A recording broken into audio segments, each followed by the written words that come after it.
Well, I want to welcome into the program now the first homegrown for the New York City Football Club at the age of 17. He made his first team debut by subbing in for the legendary Andrea Pirlo. He's now 20 years old. He's a regular for the defending Eastern Conference regular season champions. Here he is, James Sands. Hello, James. Hey, thanks for having me. You're welcome. Where you been? I haven't seen you in a while. In the bubble. In the bubble. I understand the bubble shrunk a little either today or tomorrow.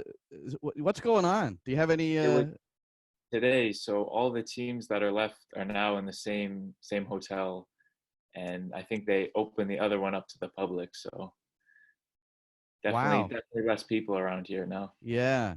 Do you have to go through a new series of precautions, or now that the general public is in, or what's going on? I think they're keeping our area pretty, fenced off from everyone else, but it's still going to be a little weird seeing people across. There's kind of like a lake in the middle, and the other hotel's open, so it might be a little weird seeing everybody, but it's good. Any fish in that lake? Can you go fishing? Anything as one of your Uh, activities? No. no, I wish. I don't think so though. All right, James. When we spoke before you left, before the team left, and we were talking about the concerns of the coronavirus, and you were saying, well, I'm single. The guys with families, have different concerns than me. But now that you've gone through it all, you've advanced into the quarterfinals. Congratulations. What's your thinking now about how everything's worked out? I think, we all had our concerns going into it, but I think, the testing shows that the bubble has worked pretty well. And, it's not easy being away from home and, not being allowed to leave the hotel. But, I think as MLS has shown, how the NBA is currently showing that the bubble really does work. So, I think the league made the right call, even if it wasn't the easiest for everyone. I think in the end, it was probably the best thing. Yeah, because we know FC Dallas and Nashville were sent home early, but those were cases that really were contracted before their arrival. So since and you look at the MLS every 2 days, they put out. I mean, you guys are getting tested. But Yeah. what are those tests like? Is it the ones with the swab up the nose, or do you have other ones going on? Yeah, no, it's all been the nasal swab. So I Are you think used to that yet? I think I am. The first couple were not fun at all, but I think I'm used to it now. All right. James Sands, our guest, and great success. Now, when you look at the first couple of games in the group, and even the third game to a certain point, I'm not sure how you feel as far as the standard of play compared to what maybe the expectation is for the team. But then you came out, and it was quite a performance against Toronto FC. I don't want to say it was surprising, but compared to the other matches, there seemed to be a different energy, a different spirit. What do you think the difference was? I think part of it was, I think we all felt a little bit, fortunate that we were still in the tournament. We needed a late goal, so, I think we were kind of lucky the way things worked out, and I think the group was kind of just thinking, now that we're in and we've been given this second chance, we may as well go for it. And I think you could see in our play that everyone was, attacking a little bit more and not playing like with the brakes on. And then I think the second thing was just playing against Toronto. We've lost so many times to them, so it was definitely nice to get one over on them. I mean, yeah, Anton Tinnerholm said he used the word Yeah. revenge, and that might have been percolating through the whole team. I don't know, was it? Yeah, I think so. I think we're all so sick of them. They knocked us out of playoffs. We had that terrible loss last year, so it definitely did feel like revenge. Yeah, and you spoke about the late goal to get into the tournament knockout stages, and you're talking about Christian Pavone scoring that penalty for the Galaxy against Houston on Thursday night. Were you watching that game alone with some teammates? What was going on there? Yeah, I was watching it with a couple teammates, and to be completely honest, I really didn't see it coming. I didn't think Galaxy had much left at that point, and you can think what you want about the penalty. It was a little, I don't know, suspect, but in the end he called it and he put it through. So, I think we're all happy that it worked out that way and that we have a second life in this tournament. James, before I leave the bubble, I happy birthday, belated happy birthday, July 6th. You turned 20. Hmm. I called you a 19-year-old on July 7th. I apologize. I missed the All right. birthday, but here's my official congratulations. But it Thank had you. to be Thank one of you. your odder birthdays, being in the MLS bubble to celebrate. What was that like? Yeah, it was for sure a weird one, but at least there's a couple of restaurants here, so we went out to eat as a team, and so it was about as nice as it could be considering everything. And I'm grateful it wasn't my 21st down here. So Yeah, hopefully you'll be out of the bubble by then. yeah, let's hope. James, James, I just want to take uh, listeners and viewers back a little bit. Don't want to assume that they know who you are. And Rye, New York is your hometown. We talked about your signing the first homegrown contract for New York City FC. What was it like growing up? What were you like growing up? What kind of kid were you?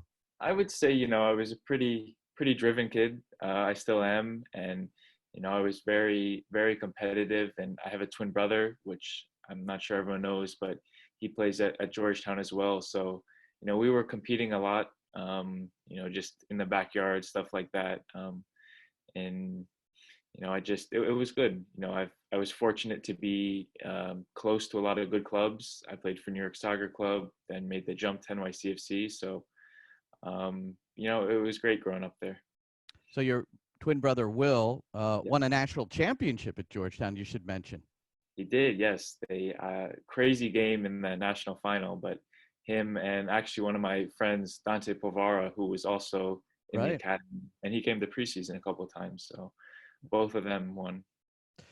All right, so backyard soccer with your twin brother. Did you guys play different sports? I mean, are you one of these athletes that were doing a lot of different things and then maybe chose soccer? Yeah, we both played a bunch of different sports, and it was kind of like playing each season you're playing one or two sports. So there was definitely a lot going on. I remember I played football. I played a couple of seasons of tackle football. I don't think my mom was a fan of that. I played Yeah, some because basketball. you were pretty slight when you first joined NYC. You've put a Yeah, little muscle on since then. yeah, for sure. But yeah, I played basketball, lacrosse. But soccer was the one that really stuck with me. And this is a sensitive question, perhaps, and maybe it's best asked of your brother Will. But you've had this great level of success. Certainly, he has as well. Winning a national championship, doing well on the academy level. But I don't know if there's anything imminent with him signing a professional contract or being in that kind of category. So, is it at all difficult for him to see you? In this elevated position. I'm just curious how you guys talk about that. I think maybe when we were younger, it was maybe a little challenging, but I think we're both on different paths now, and there's so many examples of it just being timing for different players. He's really every bit as talented as I am, but just different opportunities have come to both of us. And I mean, you can still make a great impact in professional soccer coming from college. You look at someone like Jordan Morris, who's a top player in MLS, and I've no doubt that if my brother wants to, he can make it at that level. So um, I would say it was difficult at first, but we're totally past that now, I think. So while growing up and getting into your teens, there was no New York City Football Club, but there was an MLS team across the river. Did you go to those games? Were you a season ticket holder? I went to not a season ticket holder, Right. but I went to one or two games maybe when I was little, but just too far. I think the NYCFC fans will like me saying that, but just completely out of the way. So I've already gone on record. I was a Red Bull season ticket holder. I yeah, mean, they're in Jersey where I live. Like you yeah, said, it was a little less convenient maybe for you to yeah, get to the yeah. park. I have one of my teachers at school was a big Red Bulls fan, and now I've slowly got him to switch to NYCFC. So Fantastic. Before you signed your homegrown contract, you went to preseason with New York City as a 17-year-old under Patrick Vieira, and you flew to Guayaquil, Ecuador, to play against Emelec, and I was there with the team as well. And yeah, I remember watching you train and then watching the game. And this is my opinion, but as I looked at that game from a New York City perspective, I thought you were the most effective player on the field, and I was just so impressed with how you handled yourself and in what was a pretty wild environment. I mean, they were just that stadium was refurbished. It was packed. There were like 30,000. They were there 2 hours before the game, starting to party. So while you're out there for warm-ups, there's all these fireworks and everything. So there were a lot of potentially intimidating things. So how clearly do you recall that night? It was a big night for you. Yeah, for sure. And, I still remember it pretty clearly, but it's to this day the craziest atmosphere I've played in. It was just wild. I remember seeing like the flares go off in the stadium and all that. And I remember going out from warm-ups and I was so nervous, like almost shaking just because they were so loud. But, Patrick was so good with young players that he just really told me to enjoy it. And, I did. And, thankfully we had a good team. So we, put up a fight in the game, and, it's still a great memory for me. And, I remember after the game, the whole team signed a banner for me, like the banner you give out like the captains. So I still Ah. have that, which is nice. Oh, that's nice. I wasn't aware of that. Now, I've never asked you about this either. I know at that time, especially after that game, discussions started to ramp up about you signing as a homegrown. Now, you're in high school, uh, and also the U17s. You were an integral part of the U17s. But how close during that period of time? Because I remember Claudio Reyna, who was the sporting director at the time, saying, you were just the discussion with the family, and everybody would be involved in this decision. But how close were you signing at that moment? I think, right away Claudio was pretty upfront with me and said, it didn't make much sense to sign right after the preseason, just because, I wouldn't really play and I was getting a lot of games with the U17s. And then it was, a decision that, you shouldn't take lightly. And, I talked about it with a while with my parents and everything. And, it's a tough decision, especially when all of my siblings have gone to college and my parents have gone to college. It's not easy for a kid who grows up in the US to make that decision right away. But, in the end, when I saw what the club had planned for me, it was something I really wanted to do. And, I can't thank my parents enough for just, letting me make my own decision and not forcing me to do one thing or the other. It is such an American way. The pathway is Yeah. college so often. You could see that changing a little bit now. Mhm. Were you strongly considering university and Yeah. college ball, at some point? Yeah, I really was. I had already, written emails or whatever to college coaches, and, I'd went on a couple of visits, and, that's just what we knew at that time. And it really wasn't until after that preseason where becoming a professional was an option. So, I was really strongly considering going to college, but, as I said, once I saw the plan New York had, it was pretty easy for me. So you ended up signing in June of that year after a lot of things were Yeah. concluded for you. And I talked about your debut. So how surreal was it to come? So it was 17 years old, replacing a 37-year-old, a guy like Pierlo, who you must have watched on numerous occasions. Whether I don't know if you've had ever seen him live before he was with New York City FC, but certainly on TV. So what was that Yeah. like? Yeah, that was also special for me. I remember coming on and, Patrick, again, he was just so great with me and said, just enjoy it. But, to come on for someone like Pierlo, it really makes it a memorable debut. And, the only bad part was then we were up 1-0. And I remember clearly we conceded a goal at the end and tied it 1-1. So, I was disappointed about that. And, at that moment, I felt like I had just sort of let the team down. But I think looking back at it now, it was just, I can look at it as a special moment and, something I'm proud of. That was against Colorado at Yeah. Yankee Stadium, right? In Colorado. Oh, in Colorado. Well, Yeah. see, there you go. Yeah. I was there, but I just can't remember where. Yeah. Yeah. Well, maybe it was the elevation. That's a tough place to play but without getting acclimated. It's truly a mile high, right? For sure. And I think especially one of the hardest things as a sub is coming on and, getting to that intensity. So I remember playing like 10 minutes and I was gassed right away. So Your lungs burning. yeah, it was not good, but With the Pierlo, is there any one thing that you observed or that he told you or anything that you really felt like you could add to your game? You know, what if there was any, and you could add Lampard and Villa to that equation too if you want, but especially a Pirlo, who I think maybe you model yourself a little bit more after.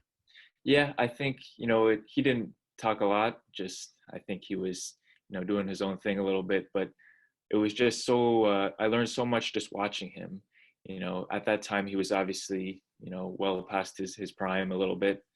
But just, how easily he got past people, even though he wasn't faster, he wasn't stronger, but, you see how much you can, help yourself just by thinking quickly. And he was always 2, 3 steps ahead of everyone. So just to see that up close, and, oftentimes it was me going against him in training. So, that was not easy then, but, looking back, I learned a lot from it. Well, did you hesitate to blast him with a tackle? I mean, how did you deal with that? For sure, for sure. But I honestly didn't get close enough to tackle him. All right, James, just I wanted to ask one final thing here. You've had three coaches in your 3 seasons. It was Patrick, and then Dome Torrent, and now Ronnie Dyla, and this is actually your fourth season.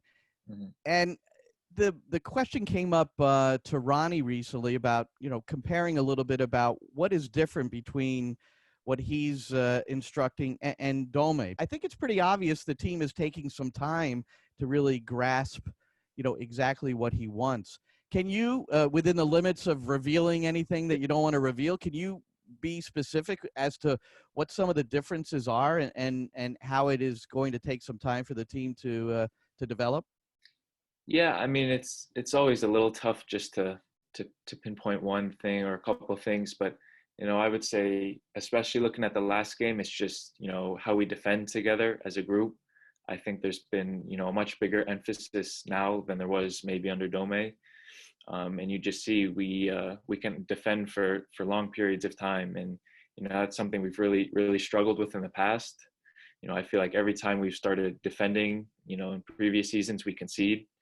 But I think, as I said, last game was the best example of just, being compact, playing together, and, really playing for 90 minutes, because that's also something we've not been great at always.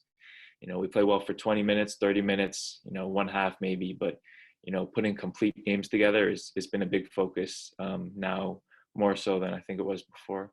Right, when you consider the three group games versus that game, it was Yeah, pretty obvious, right? yeah, And yeah. now, and the thing that was obvious to me, Alejandro Pozuelo, who's really he's really gotten the best of you guys in his short time in MLS. You and Ring, you enveloped him. He was a non-factor, man. That must have been satisfying. Yeah, yeah, definitely. Especially after, he gave us a bit of a runaround when we went there last season. So it was kind of nice to get one back on him. And I think as a player, you always get up for games against those types of players. You just give a little something extra, and in the next game we're going to be going against Valeri, who's also class. So I think hopefully we'll be up for that too. Well, give me a brief scouting report on Portland. So Portland, Cincinnati goes to PKs. Portland wins it. FC Cincinnati, the surprise of the tournament, I would think. But Yeah. how about the Portland side and what your responsibilities may be in that holding midfield role? Yeah, I think it'll be a little similar to the Toronto game. They have very good, creative attacking players, but I think we match up slightly better with them than against Cincinnati. I think it would have been a little tough to play against a block like that. We're not always great attacking a block; it's just difficult. So I think we're all looking forward to this Portland game. As I said, they've got good players, but we've got a lot of confidence after the last game, and hopefully we can get the win in this one too. That is difficult. So few teams play like that. So it's Yeah. not like you're training, every week to how to break down that block, right? Is that part of the issue? You just don't see it that often? Yeah, you really don't in MLS, and especially the way I watched. I only watched the first half of the game last night, but they were defending in a 5-3-2, I think, but their outside backs were not pressing up the field, so it was really a line of five in front of their goal, which is just not something you see every day. So, I think it stumped Portland for a little while, but I think it's better we face a team that's more similar to ourselves. So, James, you only watched the first half. I'm assuming, like myself, you went, I hear Eastern Standard Time, went to bed, Yeah, got a good night's sleep. But your kickoff on Saturday is at 10:30. So I'm assuming you'll be there for both halves. yeah. Let's hope so. But That's the a team, late kickoff, though. So you've had the 9 a.m., 8 p.m., 10:30. It's been pretty interesting from that standpoint too for the players, where 8 a.m. is normal, but 8 p.m. rather, but that early in the morning, that late at night is not. yeah, I would take any of the night games over the morning games. Those were not fun at all because it just gets hotter through the game. So you just get more tired and you're hot and I don't know. And you could tell watching the games, all those 9 a.m. games were much slower. And I think playing at 8 o'clock, like last time, you just have a little more energy. It's not so hot and you're in a better mood. Well, James, hey, congratulations on all your success individually and for the team advancing to the quarterfinals of the MLS's back tournament. And big game, obviously. Enjoy the experience, and thank you so much for your time. Really Yep. appreciate it.